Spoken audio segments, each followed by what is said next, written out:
The 20th century was a unique time. It accelerated the Industrial Revolution and propelled the world forward, but it also created systems capable of killing at scale. Railways, bureaucracy, industrial and agricultural expansion helped modern armies build logistics and mass coordination. These systems increased productivity, but they also enabled something else: leaders whose decisions led to millions of deaths and who never stood before a court. This is not a story of chaos. It is a story of power, organized, centralized, and largely unpunished. So today, we're looking at some of the worst leaders in modern history who never truly faced justice. Number 1. Leopold II of Belgium. In 1885, at the Berlin Conference, European powers recognized Leopold's claim to the Congo Basin.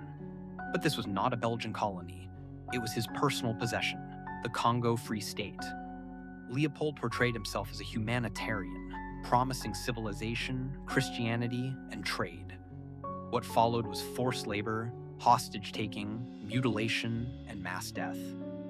As global demand for rubber surged with the invention of pneumatic tires, quotas were imposed on Congolese villages.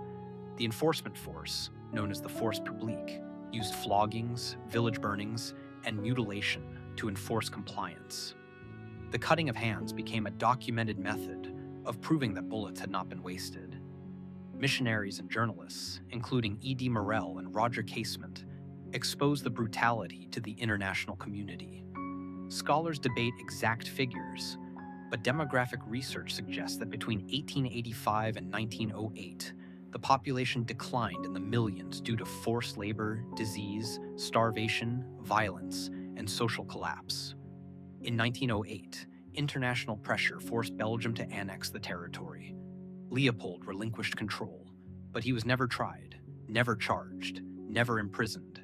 He died in 1909 without facing legal consequences. Number 2. Joseph Stalin. By 1929, Stalin had consolidated power in the Soviet Union. He launched forced collectivization of agriculture. Private farms were absorbed into state-controlled collectives. Peasants labeled as kulaks were deported, imprisoned, or executed.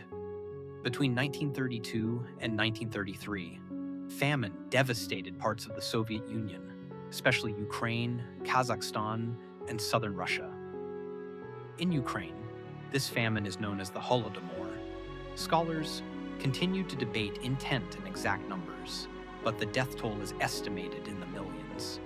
Then came the Great Purge between 1936 and 1938. Party officials, military leaders, intellectuals, and ordinary citizens were arrested under fabricated charges. Show trials were staged. Hundreds of thousands were executed. Over the following decades, millions passed through the Gulag labor camp system. Historians debate total mortality figures under Stalin's rule, but many estimates reach into the tens of millions when combining famine, repression, executions, forced labor deaths, and wartime deportations. Yet Stalin died in 1953, still in power, as leader of a victorious superpower after World War II. There was no tribunal, no prosecution, no formal accountability. Number 3.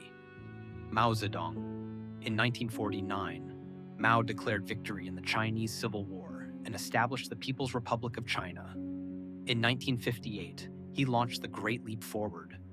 The goal was to rapidly industrialize China and surpass Western powers. Peasants were reorganized into massive communes. Private farming was abolished. Backyard steel furnaces diverted labor away from agriculture. Local officials inflated grain production figures to meet political quotas. Based on these false reports, the state extracted grain that did not exist. The result was a catastrophic famine between 1959 and 1961. Modern demographic research suggests death tolls in the tens of millions, making it one of the deadliest famines in recorded history. In 1966, Mao initiated the Cultural Revolution. Students formed Red Guards, schools were shut down, historical artifacts were destroyed, officials were denounced, humiliated, imprisoned. Violence spread across provinces. Campaigns targeted so-called counter-revolutionaries. Exact mortality numbers remain debated, but the social and political disruption reshaped Chinese society for an entire decade. Mao remained chairman until his death in 1976. He was never investigated, never prosecuted. The state he founded remains in power today. Number 4. Pol Pot. In April 1975, the Khmer Rouge captured Phnom Penh. Within days, the capital city was emptied at gunpoint.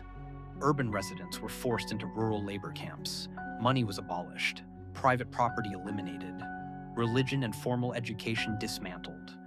The regime sought to create an agrarian communist society from what it called Year Zero. Those perceived as intellectuals, even people wearing glasses, were often targeted. Interrogation centers such as Tuol Sleng documented thousands of executions. Between 1975 and 1979, an estimated 1.5 to 2 million people died from execution, starvation, forced labor, and disease, roughly a quarter of Cambodia's population. Vietnam invaded Cambodia in 1979, removing the Khmer Rouge from power.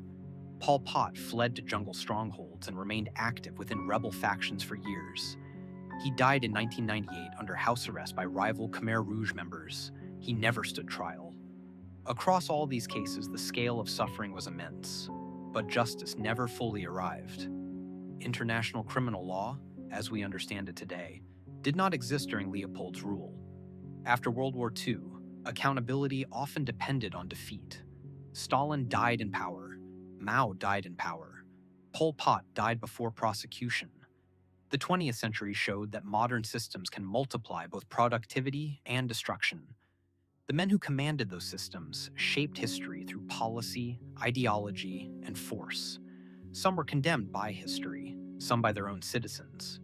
But in a legal sense, many were never judged. And that leaves an uncomfortable truth. Justice in international politics is not automatic. It is conditional, and sometimes it never arrives.